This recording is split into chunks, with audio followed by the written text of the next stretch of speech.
Hey, good morning. Welcome to the As the Leader Grows podcast, where we are ridiculously excited about helping business leaders build confidence, gain clarity, and create community. I've got a special guest with us today, somebody I met recently at my good friend, my sister, Amberly Lago's big event in Raleigh, North Carolina. I knew I liked this dude as soon as he opened his mouth and I heard his accent. My guy is from South Africa. Rudy Ricksteins is one of the top 5 leadership coaches, top 20 thought leader, host of the Empowered Life podcast. And you get around guys, you get around people from time to time where there's an instant connection because you really do share that same DNA and that same just being an authentic human being. And it's my guy right here, Rudy. Rudy, man, welcome to the As the Leader Goes podcast, my friend. It is an honor and a privilege to be here. And obviously, thank you so much. I really, really appreciate the beautiful introduction. I want to share something I wasn't planning on sharing, but you just said it. We meet people so beautifully. And I remember getting excited about us going to dinner the night before Amberly's event. Mm-hmm. And then I got to sit next to you at dinner. And I remember sharing with you that I was a little nervous to talk to you, not because I was, feeling in that moment insecure about the magnitude of everyone in that room, which it would be logical because there were so many powerful, unbelievable, incredible people there. But I really just didn't want to be disappointed in meeting you. And we had that conversation. And the reason I'm sharing it is I want your listeners to know, man, Ken is the same, whether the camera is on, whether the camera is off, whether he's breaking bread with someone, or whether he's having a sidebar conversation. And so that's why I was really nervous, because I sat there and I thought, oh man, why am I sitting next to Ken? What if he's not the same? What if I don't like him? And then I said to you, dude, you're just the same as you've always been. I was like, I love you. I feel like I'm just listening to your podcast or I'm reading your book. I'm like, this is legitimate. This is the Ken that everyone gets to see. And there's a huge distinction there because most people, unfortunately, are not the same when you meet them as soon as the camera's rolling. So Ken, I feel like I met another brother, man. Rudy, I appreciate it. Yeah, in this space that we both occupy, when it comes to self-development, leadership development, business coaching, in this space, there are a lot of people that you meet and you do walk away sometimes a little disappointed. I'll ditto that comment for you. I didn't really know a lot about you. We sat next to each other, knew who you were. But immediately I knew, man, we have a kindred spirit. Like we really both do have a passion and desire to help the people that, regardless if there's some people we work with, I mean, literally everybody we come in contact with, we really have a desire to help them become the best version of themselves. So take a minute, Rudy, talk to our audience, tell them a little bit more about who is Rudy. What have you got going on? And then let's just kind of talk about your journey getting to where you're at today. The easiest way for me to describe who I am and what I do would be to say that I am a business coach or a business leader that helps bring in purpose and meaning into what we do every single day. For the longest time, I was in corporate America, and I believed that I was a powerful, benevolent being that came here with a passion and a purpose to do something really big and bold and profound in the world. And then at 8 a.m., I had to put on a suit and put that all away and go to work and do a job. And we had to take emotion out of being at work. We had to take religion out. We had to take purpose out. We had to take passion out. And we just had to live and breathe and die, whatever it was the company wanted us to do. And then at 6 o'clock, you'd get in your car and you'd get stuck on the highway and you'd make your way home inch by inch and then repeat it all over again. And I would find myself waking up at 4 o'clock in the morning, and I would start journaling and meditating and reading and learning and expanding my awareness and really finding unbelievable passion in who I am as a person and how I can make an impact in the world.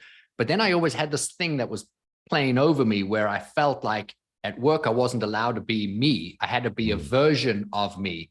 And so I guess what I really do today is I help build and expand companies. And I'm talking about, whether it be tenureship, profitability, revenue growth, all of those things. But that's not what my focus is. My focus is bringing passion and purpose back into people's lives, back into businesses. And I think people are in a place right now where they are just yearning to feel more than what they're doing and to create more value and purpose in what they're doing. I really think the reason you and I, Ken, bonded so beautifully over dinner and then over the course of the weekend and I'm eternally grateful to Amberly for bringing us together, was that, we shared the passion in wanting to create an impact in every single person's life, regardless of who they are and where we are. And whether that's in a grocery store, whether I'm checking out, bagging groceries, I want to make an impact in the person's life that I'm talking to in that moment. And that's if I'm crossing the street or if I'm standing in front of people with 500 people in a room. I'm always wanting to leave the room feeling like I've added value and it's better than I found it. And when I realized every time I showed up to work in my past life, if you could call it that, compartmentalizing who I am or who I should be, I wasn't adding the value that I should have in that room. And I wasn't creating the level of impact that I should have in that room. And you asked me to share my story. And I think that the value in the moment, not necessarily the totality of my story, but in one moment, I think is really going to speak into who I am and what created that profound shift. I remember at one point I was running a really big, almost very large almost nine-figure company. And one of the leaders in the global company, because it's a publicly traded organization, was copied on an email because one of our team members had suffered something really dramatic in their personal life, and they'd reached out to me and then copied this leader. And I responded with kindness, compassion, with love, extended my name, my number, like, let's get on a call, all of the things that you would imagine someone could do. And this was a Saturday morning, and my boss at the time responded saying, I need you to stop being you. Stop being Rudy. You're too kind and compassionate. We don't have time for this. And it was that moment when I realized, wow. And I remember it being a Saturday morning because I sat with it the entire weekend. And when I went into work on Monday morning, I walked in a very different version of myself because I had made a decision over that Saturday and Sunday that I was no longer going to play this compartmentalized version of me. I was going to go in and just be 100% Rudy. Yeah. And I was prepared to get fired. I was prepared to get burnt on the stake. And I was just like, I am not going to stop. And we had a massive company conference that was starting that week. And when I opened up the conference with that leader standing in the back of the room, I started this company conference saying, I really think it's important that everybody really know who I am. And I want to get to know each and every single person that is sitting in this room. And I remember starting with saying, here are my beliefs. And I started with, I believe we are all love. We come from love. We are love. And anytime we're not acting in accordance with love, what we're doing is preventing ourselves from being who we really are. And I remember she rolled her eyes and walked out of the room. Never mentioned it ever again. But here's the beautiful thing though. I never got fired. And the profitability went up and the company grew and it eventually went into a 9-figure company. And all these incredible things happened because Rudy stopped limiting who he was and how he should show up. And why do you think, what were some of the things for you, Rudy, that caused you not to be you? What were some of was it external pressure? Was it something internal with you that didn't allow you to show up all the time, 100% authentically you? I think that it's a mixture of many things. It's actually a beautiful question because, we bring our own lens to every situation of how we believe the world is. And that is truly just our perception. And it feels very real to each one of us, but it doesn't necessarily mean that that is the truth. And so it would be multifaceted. I would say that I was a deeply insecure person in my 20s and growing up wanting to prove myself, that I put on a facade of being strong and driven and motivated. But I also worked for a lot of leaders, especially in corporate America, where they would turn around and say to you, we don't have time for emotion in the boardroom, or we need to be harder, or we need to push our people more. People saying, oh, we can't talk about religion, or we can't talk about God, or we can't talk about the universe. We can't talk about energy. No. We just have to talk about numbers. And it was very much a conditioning in an environment that I was in, that we were led to believe that at work you had to be a certain way. I read an interesting book years ago, and man, I wish I could remember the title of the book, but in it, there was a chapter that spoke about how the North American business market shifted dramatically after World War II, because all of these generals that were in very high positions that had been trained and conditioned over a number of years to be very militant and strict and disciplined, they all of a sudden came back into corporate America. And when they came back in at high level positions. And that's when the emotion left the business. Wow. But here's the thing though, every single person that goes to work is first and foremost a human being. Every single person that goes to work has problems, has, lives, they have successes. And we cannot expect somebody to show up in any environment and not be the full expression of themselves. And the beauty is when we do that, it immediately changes and elevates everything because people start enjoying being at work. They start being more creative, and it just creates a profound shift. No, I love that. I didn't know the deal about the generals, and that makes sense. They're coming from, life or death situations. So talk to me about like really what you do right now is you solve the problem for companies that you experienced in your company. Absolutely. You teach them how you can. For us, it'd be our core 5: faith, health, relationship, business, and finances. That's what we talk about pretty much all throughout GSD for us. So you teach, you saw that pain point in your company, and you said, man, I'm going to go out. Talk to me about the transition from stepping out of comfortability and a salary and all the stuff that you had into, I've got this passion to go out, and this problem that I know exists in corporate America, I want to go help solve it for corporations that want to change, that want a different culture. Talk to me about that transition. What was that like? You see, I think we're always being put where we need to be. I don't think I actually ever intentionally planned to be somebody that goes into companies and supports them in aligning to their vision, bringing in passion, bringing in purpose, and creating explosive growth. All of those things happen, but they happen by default. And so to answer your question, I actually left corporate America and started doing coaching where I would work with individuals, people who wanted to achieve something in life, more high performance coaching. I've been developing high performing teams for now, this is my 23rd year. And so I have studied the brain, I have studied neuroscience, I understand the universe and the flow and energy and how to create visions and get people to take committed action. And so naturally I thought, well, I have this skill set and I'm good at it. Why don't I start coaching people? And then when I started coaching people, I found a lot of the people that I started to work with and that resonated with me, they were high performing CEOs or executives in businesses, whether they owned their own company or they worked for publicly traded companies. But that was the bulk of my one-on-one clients, were really high-powered people that you would otherwise say, man, they've got everything. They're so successful. They've got the business, the family, the cars, the whatever, but they were all deeply unhappy. And when I started coaching these personalities and finding out a little more about what their passions were, what they wanted in life, you would think if you're in a high-powered position and you're doing really well, but you wake up every day and you say, I'm unhappy. And, you live in a massive house and you've got all the things that you want monetarily around you. You go into an office building and your business is performing. But if there's something lacking inside of you, well, people would say, well, you're in the wrong place. You should leave. And I'm going to tell you, from having coached hundreds and hundreds of people in that position and eventually thousands by extension into their companies, but I'm talking about literally just the CEOs or C-suites or the executives or the business owners, very few of them actually ever had to leave where they were. They just had to find passion and purpose in what they were doing. And then it changed everything in their lives. Now, I'm going to say to you, some people came to me and said, man, I'm running this company or I own this business. I'm just not happy. And then they ended up selling the business or leaving the company and doing something else. But that would probably account for 2-3% of the people that I've worked with. Almost everybody was lacking meaning and value in what they were doing every single day.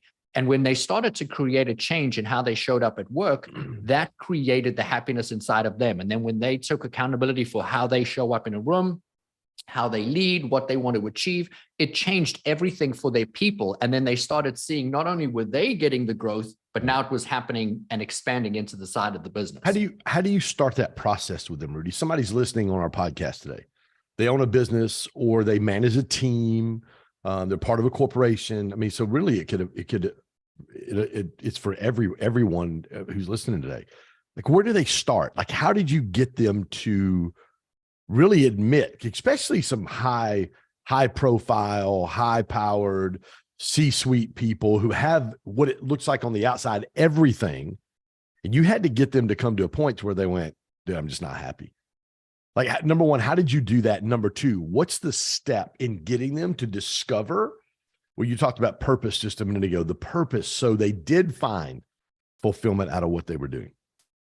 Such a beautiful question. And I want to share with you that, I have worked with some people that are part of the YPO, which is, your Young Presidents organization. And they have shared with me confidentially behind closed doors with no cameras rolling, with no one listening, that the number one problem that they find in life and business is that the bigger their business gets, the higher the authority that they get, the less people that they can have a real, honest, vulnerable conversation with.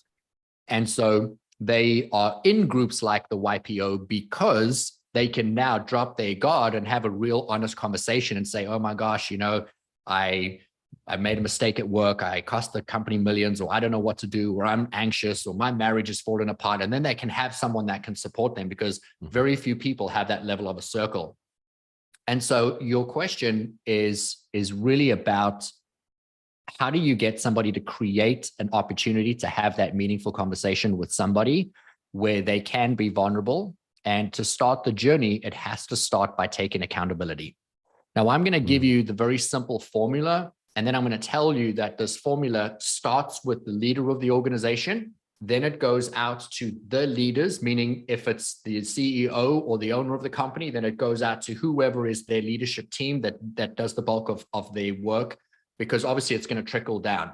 And so the accountability starts with the leader, then the accountability goes to the C-suites or the management team. And then from there, you can actually do the same thing with the entire company, but exponentially faster.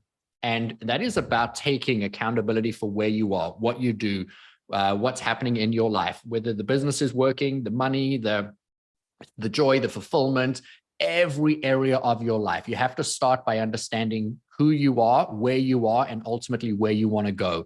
And I create in my line of work a really safe space where we can have a conversation, where we can talk about all areas of your life. And then I bring meaning and purpose into every single one of them. And when you can understand why something has happened, why you are the way you are right now, and what it is you can do differently, and you understand that there's meaning and value in that, well, it doesn't feel so bad now. It actually becomes really empowering. And then from there, we can start moving that forward into other people and how they show up. And it creates a chain effect where, I have just seen the most profound shifts in companies. And I wish I could get up here today and just give you all of the success stories and the amount of money the business has made, because that's what every business wants to hear is, how do I make more money? How do I grow? How do we get better?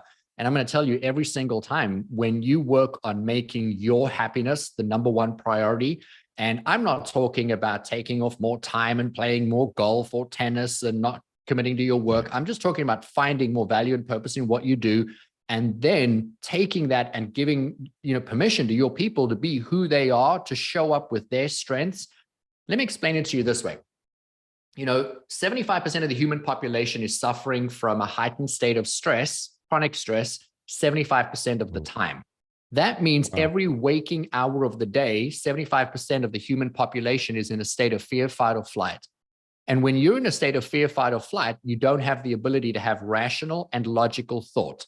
Well, where do you need ration and logic to be brought into a business? Rationale and logic to be brought into a business. Well, that's every waking hour of the day that you're at work. And if you're at work stressed and freaking out, then you're not in a place where you can have logic. You can't have reason. The brain actually compartmentalizes and shuts down. And what you need to do is create a space where people can show up as the best version of themselves. They can, find a best friend at work. They can start to bring joy, value, and meaning into what it is that they do.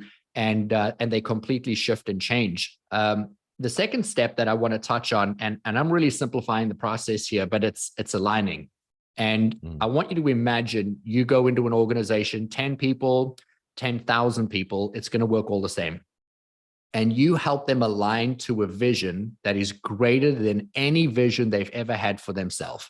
And you get everyone inside the business to align to that same vision. And then you give them the tools to be able to take accountability for where they are, and then the steps to get to that. All of a sudden, you create a movement inside your business. Now, I've done that with a solopreneur, and I've done that with large organizations of 3,000 to 5,000 employees, and it happens just as fast and just as easily. But the vision is about what is the company going to achieve? And then how is each person in the company going to feel when they achieve that? And I want you to really think about the value of this.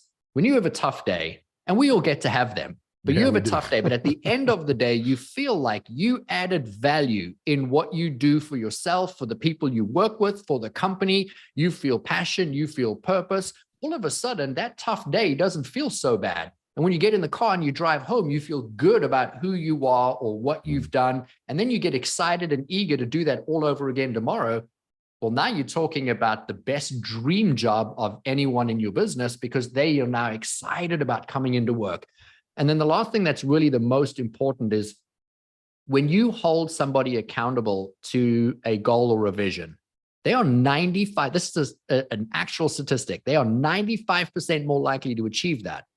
So what if you were to take the people inside your organization and get them to commit to a goal that is greater than any vision they've ever had for themselves, and that they feel passionately committed to them doing what they need to add to the collective so that the entire organization can achieve this monumentous goal.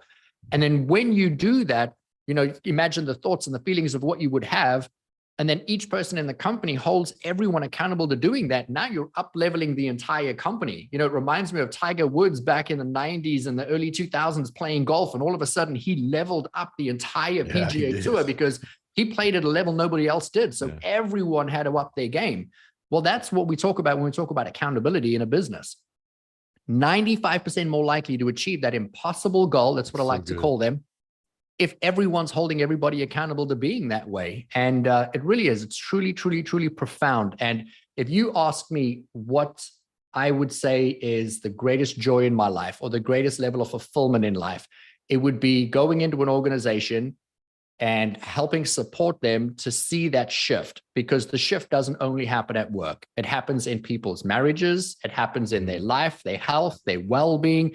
I mean, people truly transform and change. And I think it's just one of the most beautiful things that we can do is just to help support other people. The other thing about accountability, another thing that accountability does is I love the stat, 95% more likely to achieve that specific goal when there's accountability.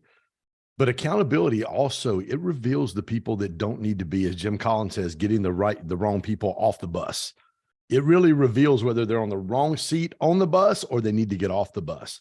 Because you can tell real quick with accountability when people start balking accountability and start going, nah, I'm good, but I'm just not good with that.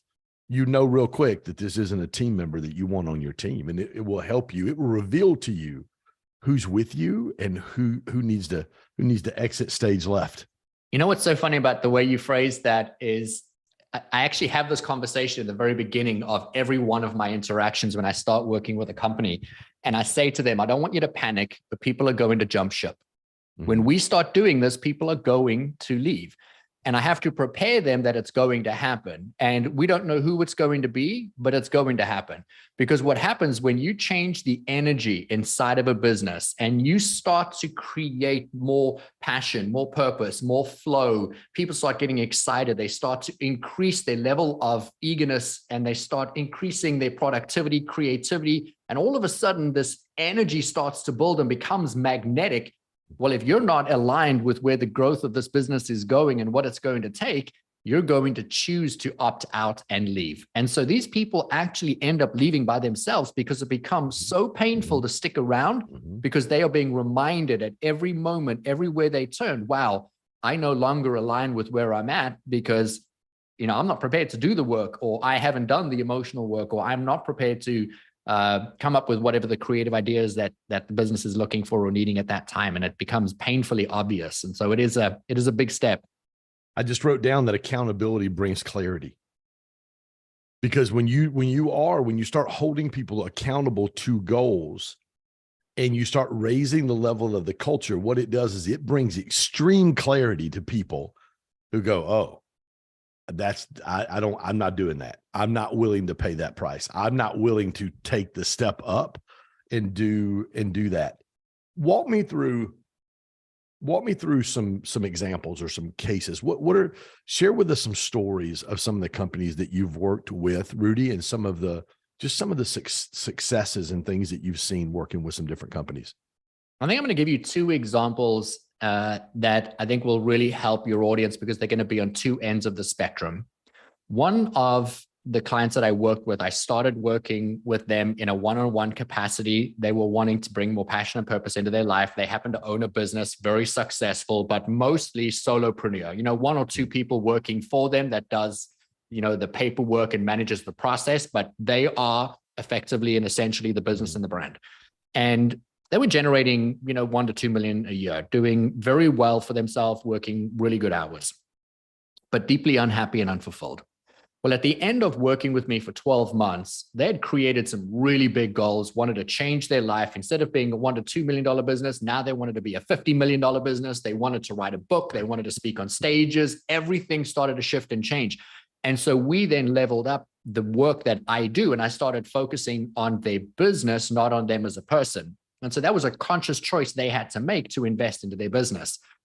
And so we looked for the lowest hanging fruit. And I'm going to give you this example because this happened literally in 1 hour. So 1 hour of focusing in on their business for the lowest hanging fruit.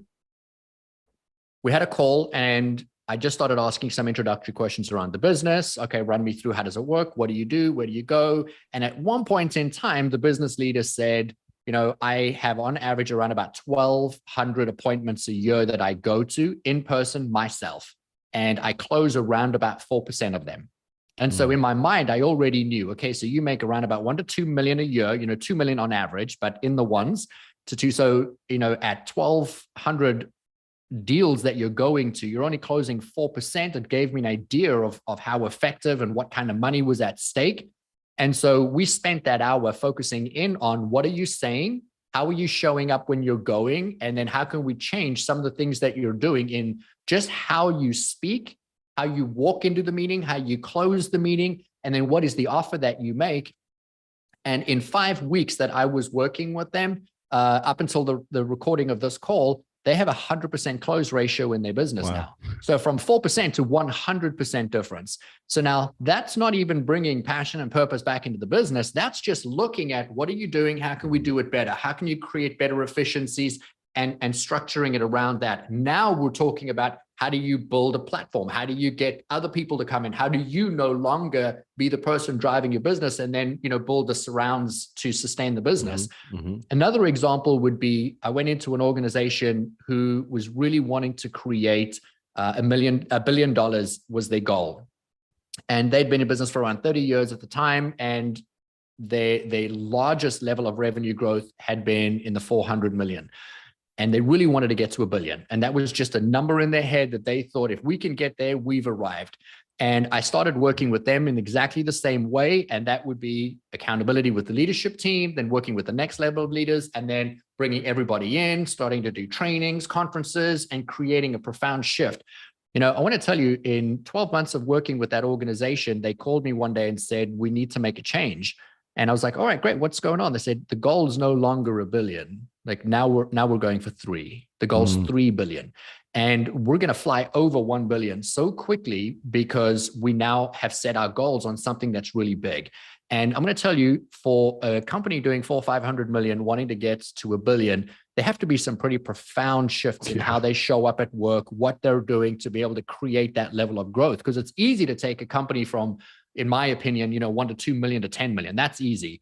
But how do you get a company that's already established at 400, 500 million to now double and then eventually triple? And, I would love to be able to share the specifics of the organization with you, but I want you to know markets and sectors that weren't available to them before magically became available to them. The expansion of the organization has just started to shift, and they're going to hit that 3 billion with their eyes closed. And they're going to do it probably, in my estimate, in the next 2, maybe 3 years. And that is massive, because what they really wanted was to create something that was more of a culture inside their organization, where it wasn't about the dollars and the cents, and I've had some really beautiful conversations with their leadership team about whether you take your business from 500 to $1 billion, is it actually materially going to change your life? No. But what if you grew your business and it materially, fundamentally changed every other person's life inside the business? Obviously, you're going to make more money, you're going to get a bigger bonus, but is it going to change your life? And so now we focused on how do we start to create impact? And the impact didn't end only with the leadership team. It didn't only end with the people working for them. Now it's their clients, it's their partners, it's their customers. Everything created this unbelievable, beautiful shift. And so, that would be one of the best examples I can really give you of how somebody can change everything by making the point of what they're doing not just about themselves, and adding it to how does this impact everybody, and how do we get the best version of everybody to show up when we're doing it. Yeah, that's amazing. That's unbelievable. I think the one story you shared with me last week, and so I'd heard that. Rudy, what's the best place for people to connect with you? I'm on LinkedIn. Obviously, rudyricksteins.com would be my email and my website. And then I'm on Instagram. I would love nothing more than for you to listen in on the Empowered podcast. We talk about everything from life and business. Absolutely no topics are untouched. It's wherever the audience pushes us is where we go. But yeah, I would love an opportunity to get to connect and tell a little bit more about your followers and how I can best serve you and them. Yeah, and Rudy's got a book. You want to talk a little bit about your book real quick, and then we'll drop a link in the description when I think this is going to air in about 3 weeks.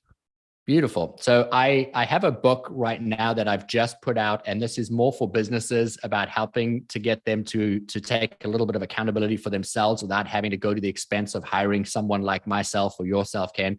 And it speaks really just into how do you align your people to that vision that we spoke about. And obviously, it's going to drive tremendous success inside your business. But I break down every single one of the steps and then give examples of how they can do it themselves without going to that expense. You and I shared many conversations over the course of our weekend together at Amberley Lager's event. And one of the things that I took away from that is we both have a passion to create the biggest impact in people's lives that we can. And the reality is you cannot create that impact by playing small and keeping your cards close and not sharing what you know. And there's no way on earth, that you could work with every person on the planet. There's no way that I could work with every company or every person on the planet.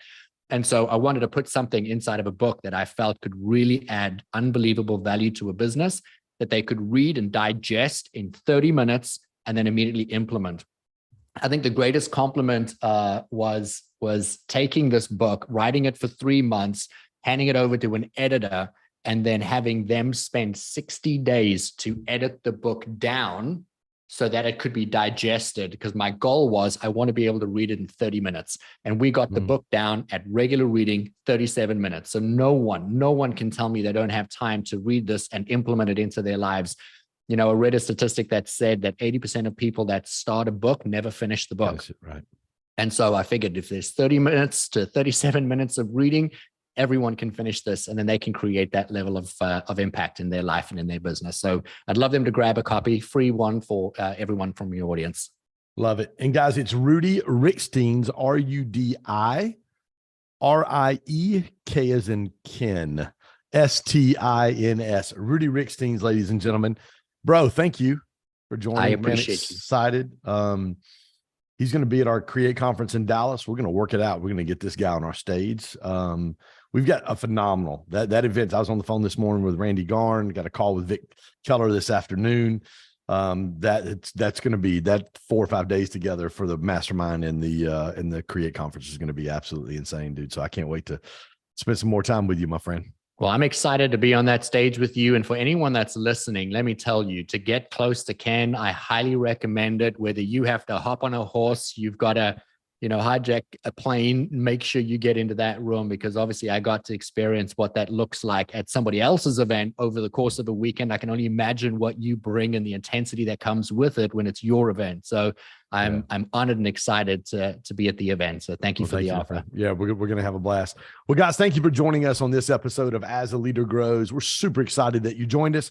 If this has added value, which I know it has, if you'll do me a favor, 2 things. Number 1, hit that subscribe button. Number 2, if you will snap a screenshot of this podcast on your phone, share it over on your Instagram page and tag myself, tag Rudy. We'll share that with our audience. Rudy's got a huge audience as well. we'll share that with our audience, try to get you a little love on some followers, and let other people know, man, we're out here adding value, building confidence, gaining clarity, and helping business leaders build community. Rudy, I appreciate you, my friend. I appreciate you, brother. Thank you, sir. You're welcome.